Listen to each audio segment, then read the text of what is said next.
So, I know a lot of people are focusing right now on the security aspect of maintainer burnout, but it's also important to look at, I think, two particular dimensions. So the first one is actually for the health of the developers themselves. So a lot of people are saying, well, what can we do from security to make sure that bad things don't happen?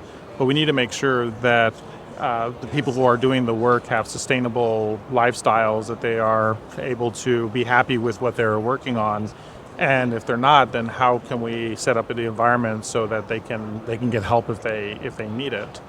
I think when people talk about security, the one of the questions that they really should be asking is about risk, because security is primarily about how do you identify what those risks are, and then we go off and mitigate them.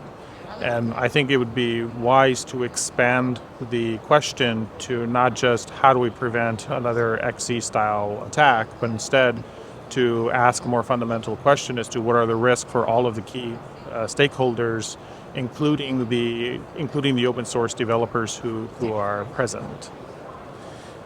Things that we can do about it, I think it depends on where you are. Like if you're working with a larger company, it could be as simple as perhaps setting part of like funding the OSPO offices to go and perhaps fund some of these particular groups, or some of these individuals, offering them additional help to code review on particular topics. We could set up like maybe task groups or similar to say, hey, I really need a review on this particular thing. I don't know very many people who are experts, or don't have access to people who I don't want to burn them out.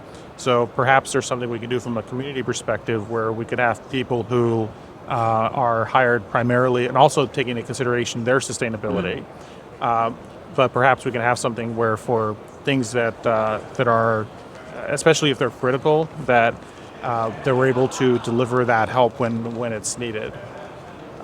For open source developers, I also think it's important for us to also look after each other as well. Like if I see a colleague of mine is starting to burn out, or a friend of mine in the open source community, even just going and talking to them, say, hey, are things okay, or how are you feeling? Like even if there's nothing that you could actionally do, even just that conversation can get that person to start thinking about their health, and maybe start to enable change in those areas.